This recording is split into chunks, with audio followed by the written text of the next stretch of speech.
कैसे कपड़ों की चमक को बरकरार रखने वाले निरमा ने अपनी चमक खो दी, क्यों कंपनी का डाउनफॉल आया, वो कौन सी कंपनी है जिसने निरमा को पीछे छोड़ दिया, निरमा वॉशिंग पाउडर पर छपी लड़की कौन थी और क्यों इसका फोटो छापा गया, कैसे गुजराती परिवार के मामूली से लड़के ने अपना वॉशिंग पाउडर बनाकर इतिहास रच दिया, निरमा के फ्लॉप होने के बाद भी कैसे इसके मालिक अरबपतियों में गिने जाते हैं। चलिए निरमा की पूरी कहानी जानने की कोशिश करते हैं। गुजरात के एक साधारण परिवार से ताल्लुक रखने वाले करसन भाई पटेल ने बड़ी बड़ी कंपनियों को हार का मजा चखाया। आखिर क्यों इन्होंने अपनी सरकारी नौकरी को त्याग कर निरमा पाउडर बनाने का काम शुरू किया। निरमा के पैकेट पर छपी लड़की का करसन भाई पटेल के साथ क्या रिश्ता था, कौन थी ये लड़की और इसकी कहानी क्यों इतनी दर्दनाक है, कैसे अर्श पर चढ़ते चढ़ते निरमा कंपनी फर्श पर आ गिरी, निरमा को मात देने वाला कॉम्पिटिटर कौन था, आज क्यों निरमा की बिक्री ज्यादा न होने के बाद भी करसन भाई पटेल ऐश की जिंदगी गुजार रहे हैं, इनकी अमीरी का राज क्या है, चलिए जानते हैं। दोस्तों, पैसा ये वो चीज है जो कुछ भी करने और कराने का दम रखता है और इस पैसे को अगर कोई काबू कर सकता है तो वो गुजराती है। जी हाँ, गुजरात की फिजाओं में पैसे की खुशबू है, पैसे कमाने की चाह है और इसका जीता जागता सबूत है अडानी, अंबानी और करसन भाई पटेल, जो सिर्फ पैसा कमाना ही नहीं बल्कि व्यापार को कैसे आगे बढ़ाया जाता है इसे भी बखूबी जानते हैं। और करसन भाई के छोटे से घर से शुरू हुई कहानी आज बड़ी बड़ी फैक्ट्री पर जाकर रुकी है। ये कहानी वाकई काफी इंस्पायरिंग है, जिसकी शुरुआत होती है 13 अप्रैल 1944 में गुजरात के महसाना शहर के एक किसान परिवार से, जब खोड़ीदास पटेल के घर एक बेटा हुआ जिसे आज हम और आप करसन भाई पटेल के नाम से जानते हैं। करसन पटेल के पिता भले ही पढ़े लिखे नहीं थे, लेकिन उन्होंने अपने बेटे को पढ़ाया लिखाया और एक अच्छी जिंदगी देने का फैसला किया। करसन पटेल की शुरुआती पढ़ाई स्थानीय स्कूल से पूरी हुई। 21 साल की उम्र में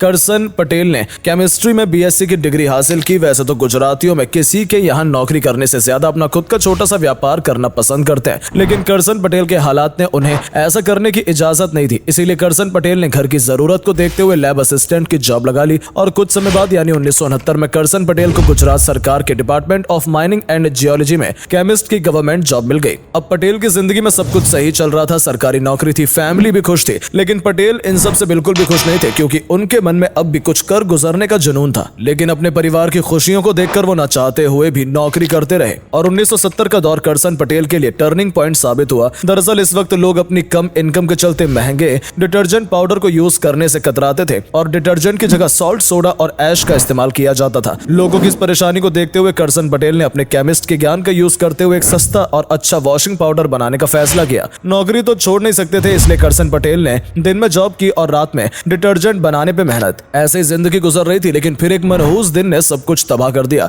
ऐसा क्या हुआ उस दिन, इसे जानने से पहले जल्दी से वीडियो को लाइक और पेज को फॉलो कर लीजिए। करसन पटेल के 2 बेटे और एक बेटी भी थी जिसका नाम निरुपमा था, लेकिन करसन पटेल इसे प्यार से निर्मा बुलाते थे। एक दिन जब निर्मा स्कूल से लौट रही थी तब उसका एक्सीडेंट हो गया और निर्मा हमेशा हमेशा के लिए इस दुनिया से विदा हो गई। बेटी की मौत ने करसन पटेल को अंदर तक तोड़ कर रख दिया था, लेकिन यही वक्त उनकी लाइफ का सबसे अहम हिस्सा भी माना जाता है, क्योंकि करसन पटेल ने निर्मा की मौत के बाद उसके नाम को अमर बनाने का फैसला किया और इसीलिए निर्मा डिटर्जेंट पाउडर पर यह नाम लड़की की याद में और वो फोटो छपी दिखती है। लेकिन निर्मा को देश विदेश में पहचान दिलाना बहुत मुश्किल था, क्योंकि इस डिटर्जेंट को बनाने में करसन पटेल के कई एक्सपेरिमेंट फेल हुए, लेकिन करसन पटेल हर बार एक नई उम्मीद और जोश के साथ उठ खड़े हुए और आखिरकार निर्मा डिटर्जेंट पाउडर बनकर तैयार हो गया। इसमें सोडा ऐश के साथ और कुछ इंग्रेडिएंट्स शामिल थे, लेकिन ये डिटर्जेंट फास्फेट से लेस था, जो कि एनवायरनमेंट और हाथ दोनों के लिए फायदेमंद साबित हुआ। अब भाई प्रोजेक्ट तो बनकर तैयार था, लेकिन कोई भी रिटेलर इसे खरीदने के लिए राजी नहीं था, क्योंकि कोई भी रिटेलर इस प्रोडक्ट में अपना पैसा नहीं फंसाना चाहता था। करसन पटेल ने कई लोगों को कन्विंस करने की कोशिश की, लेकिन कोई नहीं माना। इतनी दूर आने के बाद वापस लौट जाने का तो सवाल ही नहीं था, इसीलिए करसन पटेल खुद इन्हें घर घर बेचने के लिए निकल पड़े। अगले दिन ऑफिस के रास्ते में पड़ने वाले हर घर में करसन पटेल ने यह डिटर्जेंट दिया और जब लोगों ने इसे इस्तेमाल किया तो ये राख और सोडे से ज्यादा कारगर साबित हुआ। ये डिटर्जेंट काम में तो दमदार था ही, लेकिन प्राइस में भी कमाल था। जी हाँ, करसन पटेल ने हिंदुस्तान यूनिलीवर लिमिटेड के सर्फ एक्सेल के 1 किलोग्राम के 13-15 रुपए देखते हुए अपना 1 किलो डिटर्जेंट महज 3 रुपए में बेचा। अब जब लोगों को कम दाम में अच्छी चीज मिल रही थी तो भला वो सर्फ जैसे महंगे प्रोडक्ट को क्यों लेते। इसीलिए लोगों ने निर्मा की तरफ कदम बढ़ाने शुरू कर दिए। इस बिक्री के पीछे बेहतर प्रोडक्ट और कम प्राइस तो था ही, लेकिन इसकी सबसे बड़ी वजह बना भरोसा। दरअसल करसन पटेल ने अपने कस्टमर्स को यह भरोसा दिलाया था कि अगर उनका डिटर्जेंट कपड़े साफ करने में नाकामयाब होता है तो वो उनके पैसे वापस लौटा देंगे। लेकिन पैसे देने की मोहलत निर्मा कंपनी ने अपने कस्टमर्स को नहीं दी थी, बल्कि निर्मा को इतनी बेहतरीन क्वालिटी में पेश किया कि ये घर घर में इस्तेमाल होने लगा। लेकिन गलियों से निकलकर अब करसन पटेल कुछ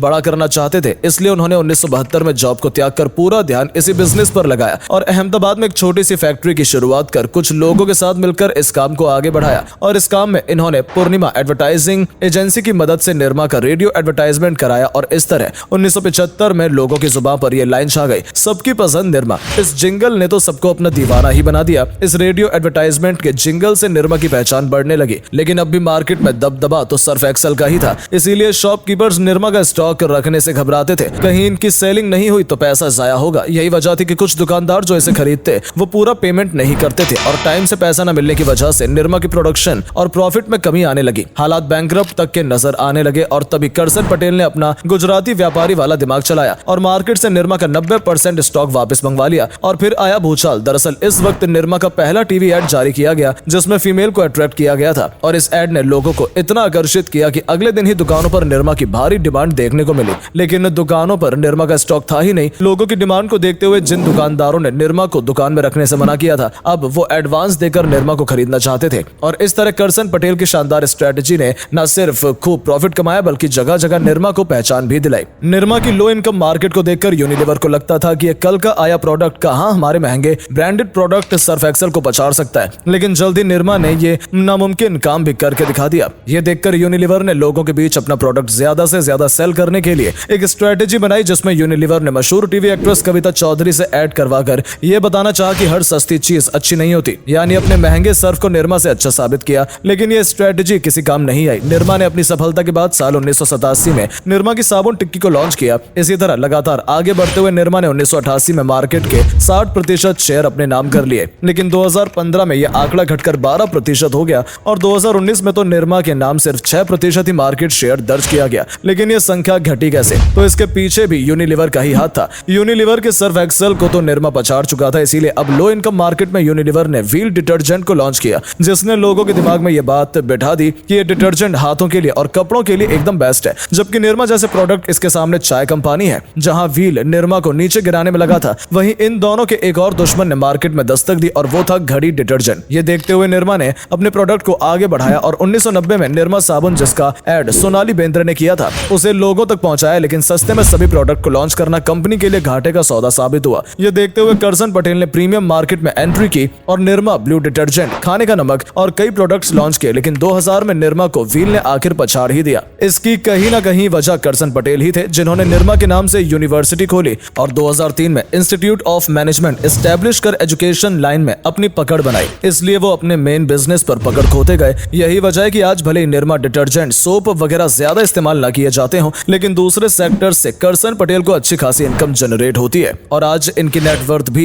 22,000 करोड़ को पार कर गई है। तो दोस्तों देखा आपने, अगर इरादे मजबूत हो तो हर नामुमकिन काम भी आसान हो जाता है। और करसन पटेल की ये कहानी हमें आगे बढ़ने और कभी न हारने का जज्बा देती है। इसलिए करसन भाई की मेहनत के लिए एक लाइक तो बनता है और हाँ, अगर पेज पर नए हैं तो फॉलो भी जरूर करना। धन्यवाद।